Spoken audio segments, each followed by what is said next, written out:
tournament and preparing for a team you've played twice already this season and know so well? Well, you know, with having as many teams in our league, having a type of year, I've always thought about it's just the next game, you know, and it's been a month or so since we last played Kentucky, and I think it'd be different if it was a week ago, maybe in the tournament, a week and a half ago, but it is what it is, and this time of year, it doesn't matter. If you're playing right now, obviously you're on a pretty good roll. I'm sure guys are, you know, excited, confident. So whether it's Kentucky or whoever, we just got to be ready to play.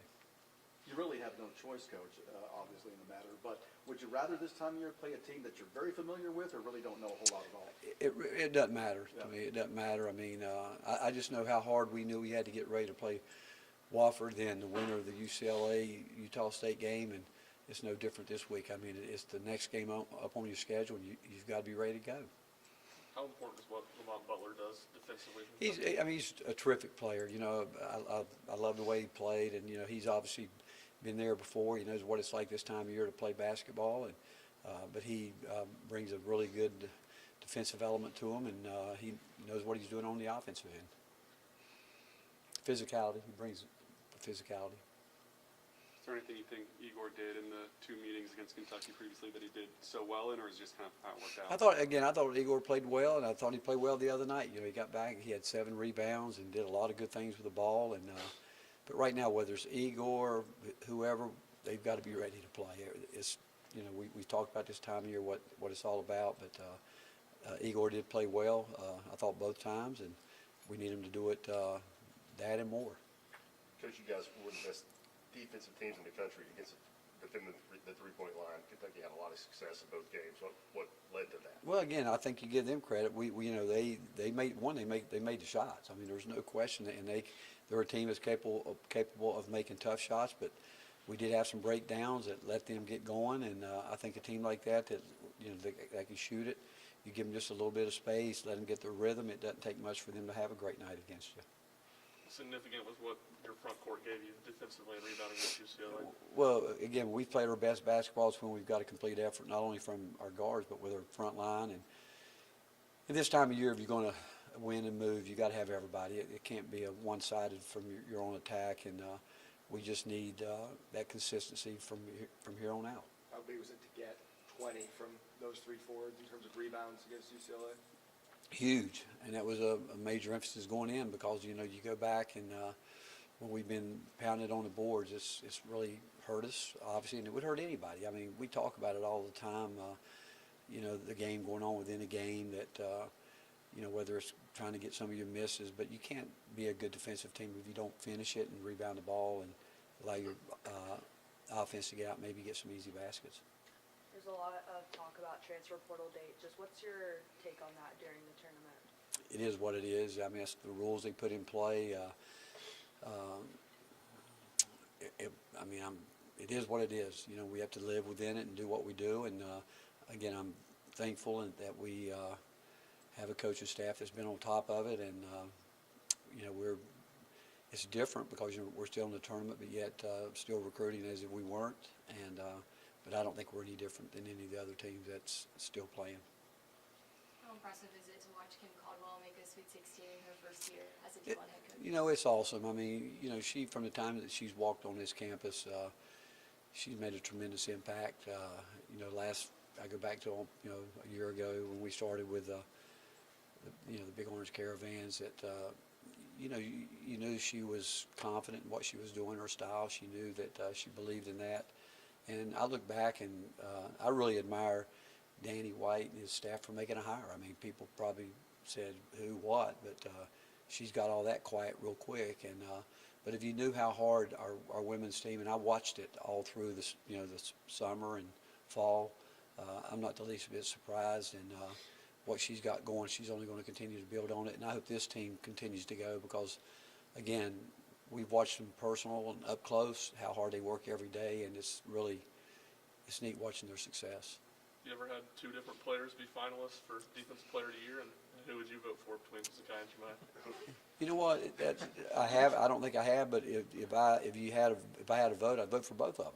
and simply because they both go about it a different way. You got one guy that is having a matchup every night with normally the other team's best player. Then you got a guy like Zakai who's playing 94 feet and getting ball screened every time he turns around.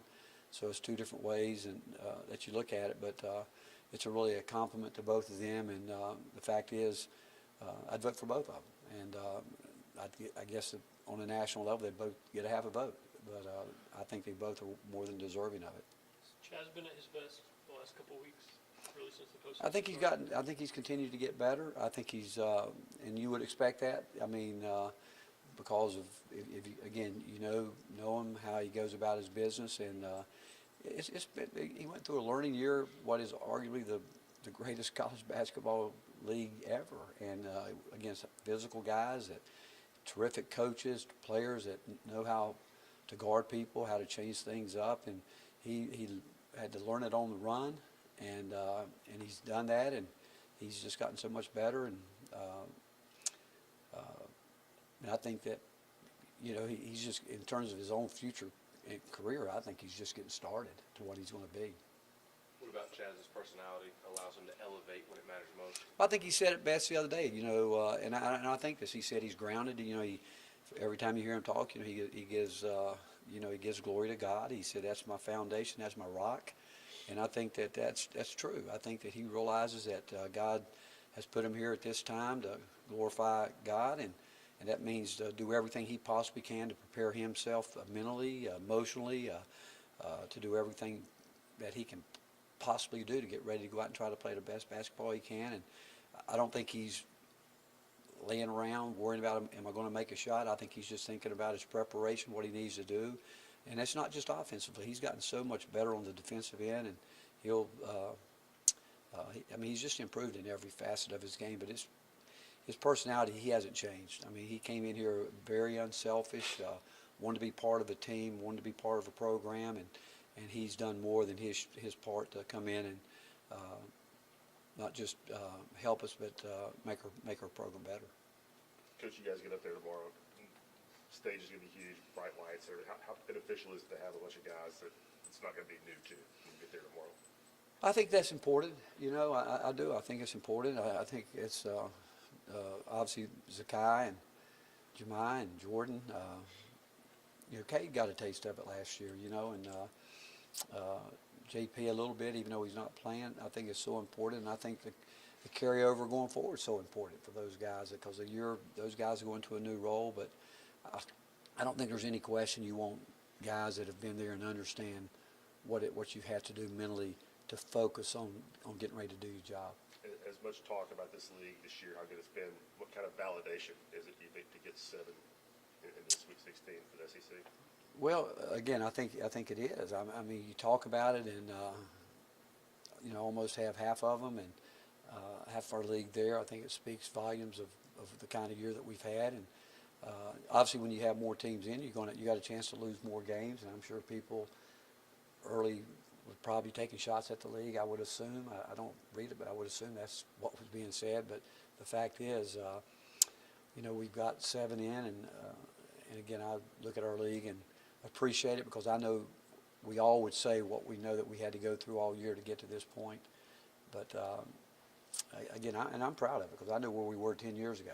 I mean, I was in that room when the commissioners made the comment. He wanted to see basketball become like I think he said women's softball at the time. I think we had a bunch that year in softball, and he said he'd like to see a day when we got double digits, because I think we were coming off a year where there was maybe 2 or 3 teams that were in the tournament, and to get where we are today is it's taken a while to get here, but it's been good. Rodney Terry got let go at Texas. Have you had a chance to talk to him, and how much has he meant to you in your career?